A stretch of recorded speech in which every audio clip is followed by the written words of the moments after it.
um dos problemas mais comuns que eu vejo os homens relatando aqui na internet que mais afetam a sua saúde mental é o consumo excessivo de pornografia. Vamos assistir aqui um vídeo do Castrinho falando sobre pornografia e vício em pornografia. Vamos lá. Hoje a gente vai de um depoimento importante, relevante e que acho que muitas pessoas deveriam ouvir, porque é um tema muito sensível da atualidade. Que é esse depoimento aqui do meu Gustavo Tubarão. Vamos ouvir. Pornografia. Às vezes eu gosto de trocar umas ideias com vocês. Pornografia. Às vezes eu gosto de trocar umas ideias com vocês de uns assuntos mais sérios assim, mas hoje meio que é um desabafo. Mas com certeza alguém vai identificar. Eu sou viciado em pornografia e tava quase 1 ano e meio sem ver, mas esses dias pra trás eu caí. Mas por que eu tô falando esse tanto de trem que é pessoal? Porque eu quero alertar pra vocês o tanto que essa merda tá me fazendo mal, não só pra mim, mas pro meu espírito lá dentro. A pornografia, ela é tão viciante quanto a cocaína. E ela tá no mesmo lugar, assim, ela tá localizada no mesmo lugar do cérebro ali. A pornografia pode ser até pior que a cocaína. A pornografia, então, o vício em pornografia, ele interfere no cérebro como qualquer outro vício, né? E traz, enfim, N situações, N prejuízos para a vida do sujeito, né? Tanto prejuízos na vida pessoal quanto interpessoal, né? Nas suas relações, né? Além de prejuízos até na relação sexual, né? Vamos continuar aqui com o vídeo, depois a gente comenta mais um pouco sobre. Eu vi uns médicos falar isso. O problema é o seguinte, a pornografia, ela é de graça, a cocaína você tem que pagar. E é caro. Boa. A pornografia é de graça e todo Boa. mundo tem acesso. A pornografia, ela não acaba só com a saúde mental da gente, ela também acaba com o espiritual da gente. Quando a gente termina de ver uma pornografia, dá uma sensação horrorosa e a gente, com aquela sensação ruim, só quer saciar. Parece que a gente abre uma porta, um buraco negro de coisa negativa, uns pensamentos malucos, intrusivos, de pensamento maluco, pornográfico, intrusivo, coisa parece não é de Deus mesmo, não. E uma sensação, assim, vontade de fazer trem errado mesmo, sabe? Pra mim que já usei droga, até citei isso no meu livro. E quando eu parei de ver a pornografia, eu consegui ser uma pessoa bem mais produtiva, bem mais leve, bem mais tranquila. E quando eu caio nisso, parece que é uma coleira que fica segurando. Não é de Deus. Hoje eu pude enxergar o tanto que a pornografia, ela faz mal. E me deu essa vontade de compartilhar com vocês uns pensamentos intrusivos do tipo pornográfico mesmo. Deu tá exemplo numa igreja e vi uns pensamentos, eu falo, meu Deus, o que tá acontecendo? Foi eu parar que esses pensamentos parou. E eu fiquei quase 1 ano e meio longe dessa droga e recente eu caí. E tá tudo bem também, sabe por quê? Porque ninguém é perfeito. O importante não é a gente cair. O importante é a gente levantar de novo. E eu já tô de pé, mais forte do que nunca. E a intenção desse vídeo é simplesmente te alertar do tanto que é ruim e faz mal, não só pro cérebro humano, tanto espiritual, que pra mim, que acredito nisso, e de, cara, sentir coisa errada e sentir trem do mal mesmo, enfim. Eu quero complementar um pouco aqui. Vou deixar o Castrinho comentar agora para eu poder falar em cima, porque eu sei que ele vai querer comentar alguma coisa, então para evitar aquela mesma situação que vocês sabem, né? Que eu digo exatamente o que a pessoa vai dizer logo em seguida, então vamos deixar ele conversar um pouco. Acho que o Gustavo Tubarão, ele faltou um pouco de um pouco de vocabulário para explicar um pouco disso que tá rolando, né? Talvez repertório, né? E acho que eu tenho um pouquinho para adicionar nesse papo daqui, que é o seguinte, né? Acho que ele elaborou bem, mas acho que tem algumas análises a mais pra gente olhar a partir disso daí, tá? Então, primeira coisa que a gente precisa entender, né? O consumo excessivo de conteúdo adulto e erótico, ele causa uma distorção no nosso senso de realidade nos nossos relacionamentos. Você começa a ter... Perfeito. Isso já tem uma série de estudos que mostram isso, de que ele muda o jeito como a gente lida nos nossos relacionamentos, de como a gente lida com as nossas parceiras, muda nossas preferências sexuais também, muda o jeito como a gente olha para o nosso próprio corpo. Então, você perde o senso do que é relação com o outro, o senso do que é consentimento e o senso do que é um corpo real.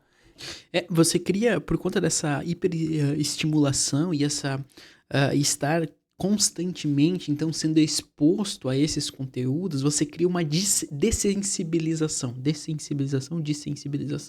Enfim, você cria, então, essa dessensibilização, ou seja como fala essa palavra, que faz com que você enxergue, então, situações que não são corriqueiras, né? De maneira, por vezes, até mais monótona, né? Uma das principais questões que acontece, por exemplo, é pessoas que estão pensando aí, estão em idade de relações sexuais, por exemplo, qualquer coisa assim, tem uma vida sexual ativa, elas começam a perder o entusiasmo, perder a vontade de se relacionar sexualmente com outra pessoa, porque nenhuma relação sexual que ela tem traz o mesmo prazer que ela tem assistindo um pornô, né? Que ela tem assistindo pornografia, né? Por quê? Porque na pornografia, normalmente são situações muito mais gritantes, né? São situações muito mais, muito grandes, né? Como é que eu vou dizer assim? São situações mais extraordinárias, né?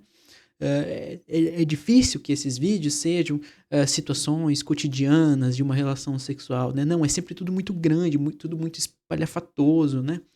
Sem entrar aqui até na questão por exemplo, de objetificação e tal, a gente pode falar disso mais pra frente, mas nessa questão, assim, cria essa dessensibilização e faz com que aquele que consome pornografia em demasia tenha que buscar cada vez mais vídeos, enfim, situações, posições, né?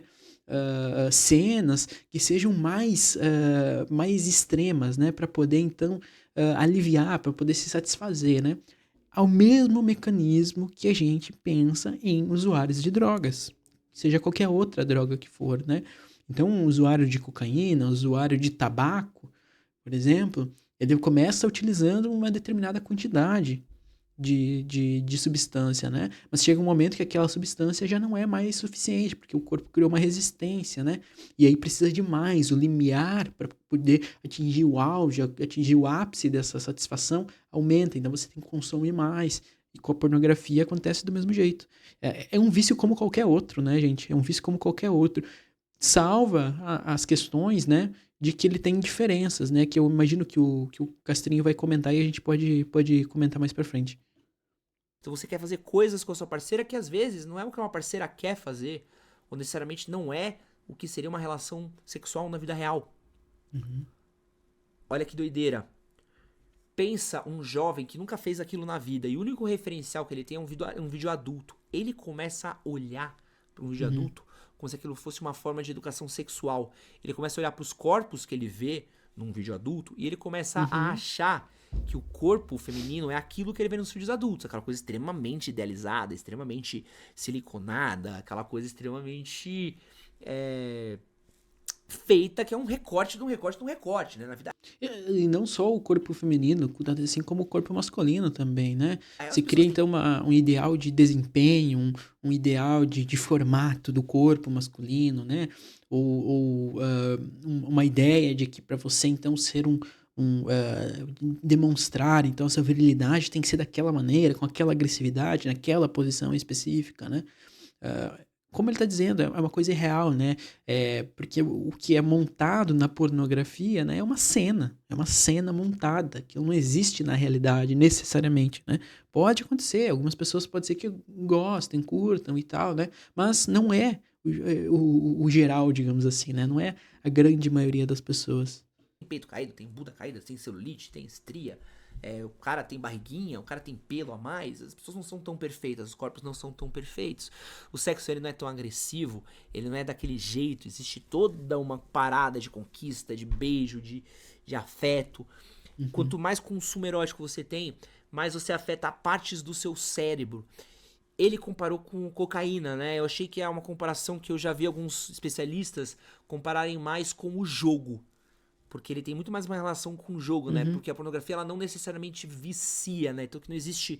Isso daí eu conversei em alguns podcasts. Acho que conversei isso com o Altair. É que o que muda, né, de um consumo de uma droga, né, um vício de consumo de droga para um vício que não é esse consumo, é porque você não está ingerindo nenhuma substância, né? Então, o vício em jogo, o vício em pornografia, o vício em, sei lá, em adrenalina, sei lá, no que mais dá para ter um vício, são diferentes nesse sentido, porque você não está ingerindo substância nenhuma, né? É apenas o prazer ali, apenas os sentimentos, enfim, a liberação de neurotransmissores que acontecem por você vivenciar, então, uma situação. Tá? e conversei com outro cientista que eu não vou lembrar o nome agora, que falou comigo no podcast. Tá mais associado à compulsão do que por vício, né? Porque vício envolve uma parada que seja química, né? Com uma pessoa que ela é adicta à cocaína, ela é adicta quimicamente, né? O organismo dele pede aquilo quimicamente. Quando a Isso, eu acho que é uma boa explicação. Eu não quis entrar nesses parâmetros porque eu achei que ia ser um pouco mais complexo, mas como ele já está trazendo isso, é assim que a gente diferencia, então, um comportamento compulsivo, né? Porque daí um comportamento compulsivo seria isso, é um comportamento que você tem uma compulsão a fazer, você se sente mal se você não faz, ou você se sente impelido a fazer aquilo, né?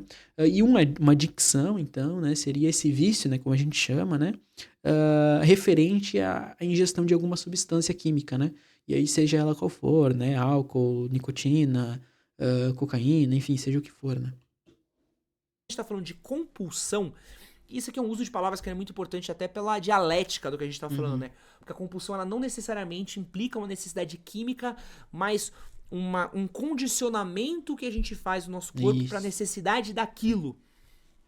Você entendeu? Por isso que é uma compulsão. Então ele é muito mais próximo ao jogo, né? Porque ele tem um gatilho de recompensa, de busca, de você procurar, de você querer mais, e você quer dobrar a aposta, porque você, tipo, viu um bagulho, mas esse bagulho não é mais bom. Tipo, isso aqui é normal, eu quero uma coisa maior, eu quero uma coisa pior, eu quero uma coisa pior. Então você vai sempre procurando um conteúdo pior pra você ver.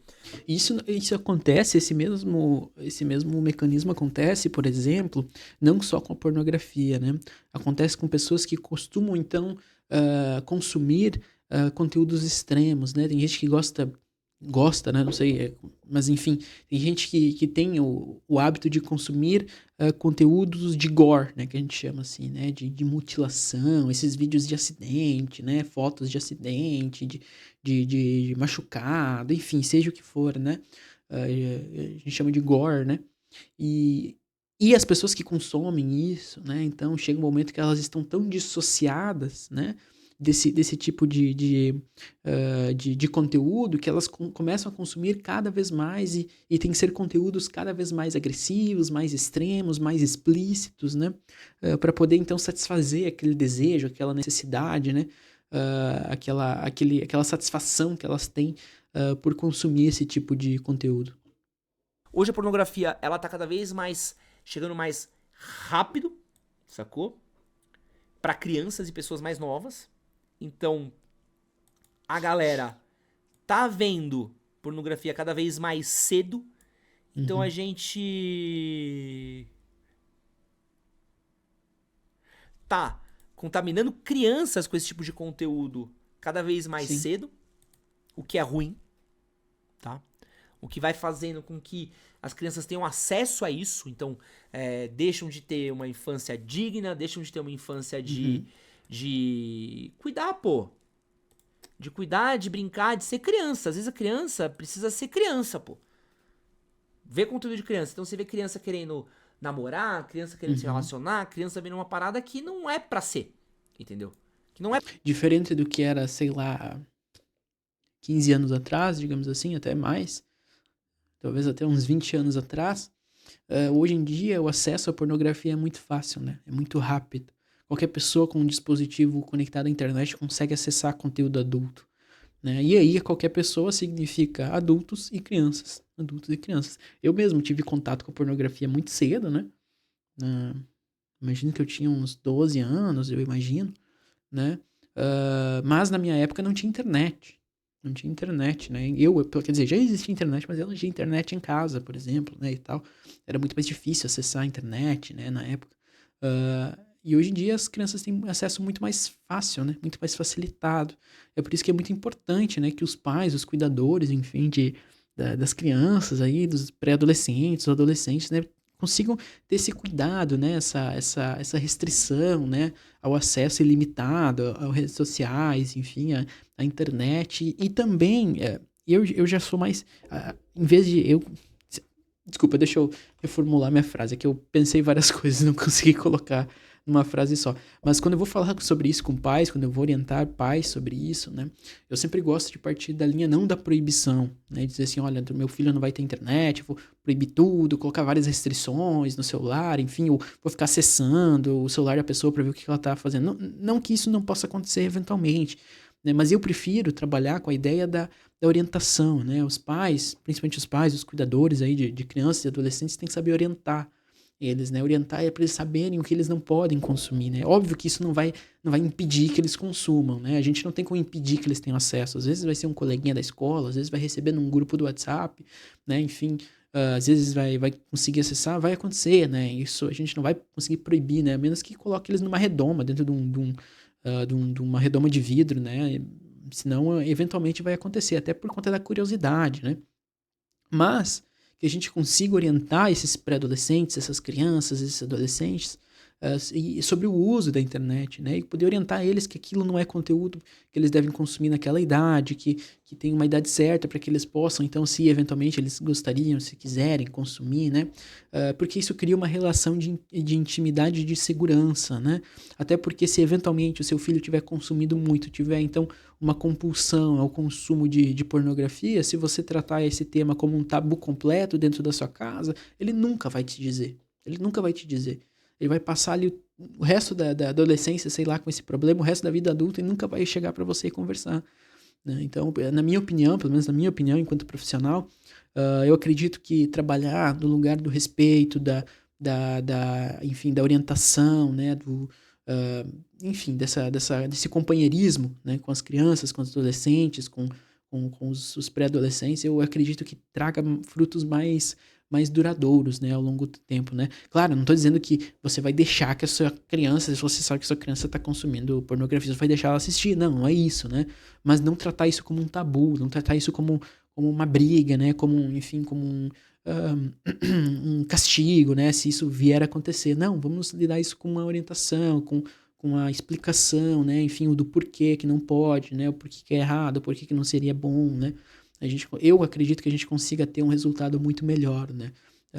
Na orientação desses adolescentes. Vamos continuar aqui com o vídeo. Não é pra ser, que não é pra ter. Sexualiza a criança. Isso. Não preciso nem falar pra vocês que esse consumo por conteúdos cada vez mais hardcore vão levando aí a um mercado de pornografia que ele é muito associado a tráfico sexual, é muito associado a abuso, é muito associado a uma pá de coisa errada, que isso também leva a conteúdo aí proibido, né? Que eu nem quero falar a respeito, porque senão esse vídeo daqui cai. E um monte de coisa que tá relacionada a isso, né? Você vai perdendo um pouco da sua autoestima, do seu amor próprio, você vai ficando... já recebi casos aqui, não aqui, mas no outro canal, de pessoas que saíam no meio do trabalho, tá? Pra ir no banheiro do trabalho, entendeu? Hoje em dia, com a cultura de OnlyFans, de conteúdo pago, é o cara que gasta a vida. Essa é uma parte que eu queria comentar também. Talvez ele vá falar mais sobre isso, né? Mas hoje na internet, quer dizer, desde sempre a internet foi assim, né? Mas assim, hoje nas redes sociais isso tem se tornado cada vez mais comum, né? Conteúdos, então, que são sugestivos, né? Nas redes sociais, principalmente, né? Eu lembro que não era tanto, assim, antigamente, muitos anos atrás não era tanto. Mas com a ascensão aí dos OnlyFans da vida, dos privacy da vida, né?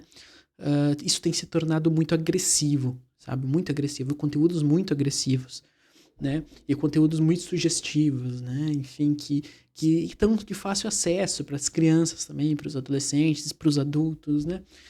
E que levam, então, a essa dessensibilização, né? Eu sempre penso, assim, quando eu entro no YouTube, às vezes aparece nos shorts ali uns vídeos, assim, que não são pornográficos, sabe? Não tem nada ali. Mas se tu clica e tu assiste, tu percebe que aquela menina tá usando uma roupa estranha, tá se comportando de maneira estranha, sugestiva, sabe? Os homens ao redor dela estão se comportando de maneiras sugestivas, né? E aí, se você der um clique a mais pra entrar no perfil, tu descobre que a menina vende conteúdo adulto, né? E nada contra, né? Enfim, não tô falando de uma questão moral aqui, mas dizer que, por exemplo, esses shorts aqui, se tu olhar assim, se o algoritmo olhar, ele não vai ter nada demais. Mas você assistindo, uma criança assistindo, enfim, um adulto assistindo, você vê que aquilo ali tá sugestionando para alguma coisa, né? E pensando nos adolescentes, nas crianças, nos pré-adolescentes, que são muitas vezes aqueles que não conseguem, entre aspas, se defender dessa situação, né? Porque eles são muito mais influenciáveis, né? É importante a gente cuidar e policiar isso também, né? Poder, então, pensar e olhar criteriosamente para o nosso consumo de redes sociais, né? O que é que aparece para mim, o que é que eu estou curtindo, né? O porquê que isso aparece, porque é muito agressivo, tá?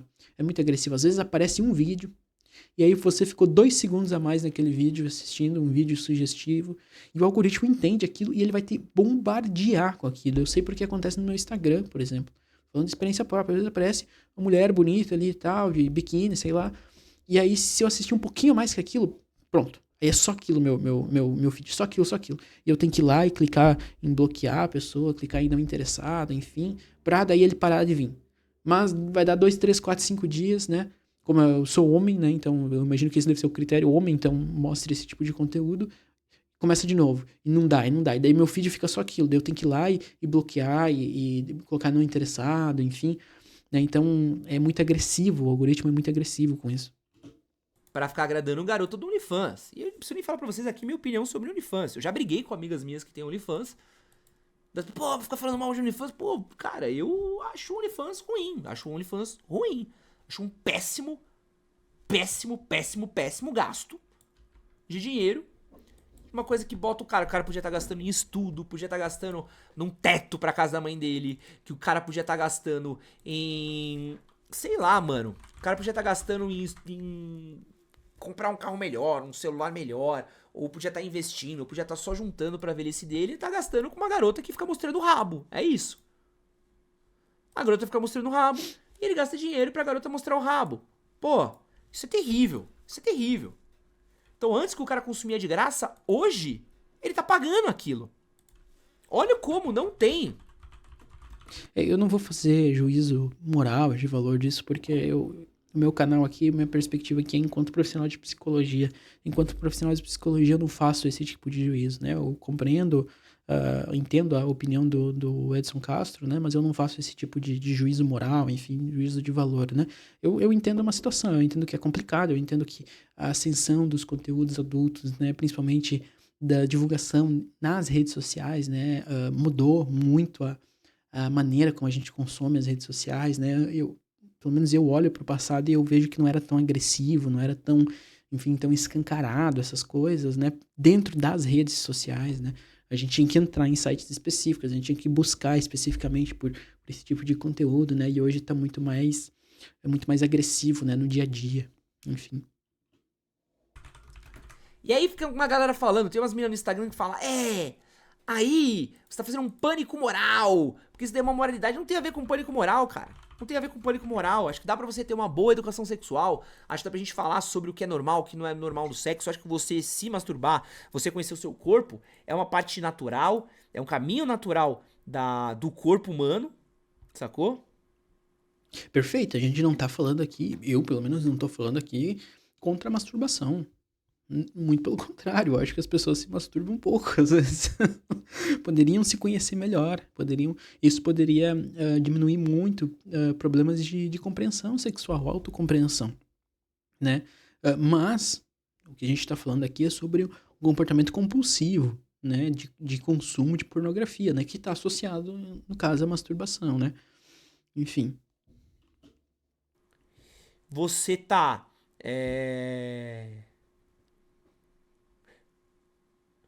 Você tá se conhecendo, porém, aquilo num excesso, numa compulsão, num bagulho que você faz.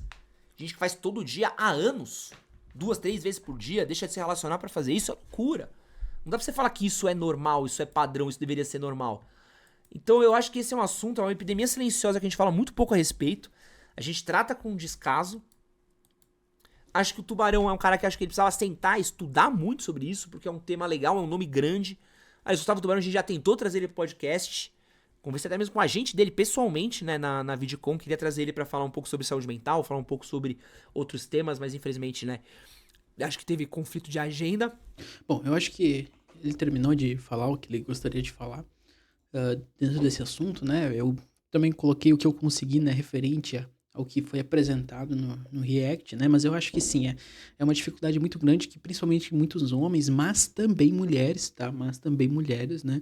Não dá pra dizer que não, existem muitas mulheres também que têm esse problema da compulsão ao consumo de pornografia que afeta diretamente a vida sexual dessas pessoas, a vida laboral, por vezes, a vida nos relacionamentos delas, né? Enfim, trazem N malefícios, né? E eu acho que é muito importante a gente poder conversar sobre isso, falar sobre isso, né? Percebo que já tem um movimento bem grande, bem interessante na internet, já podendo conversar, se admitindo, às vezes, admitindo o seu próprio problema com a questão, né? E trazendo as suas experiências, eu acho isso muito legal, porque pode ajudar outras pessoas que estão passando por essa situação.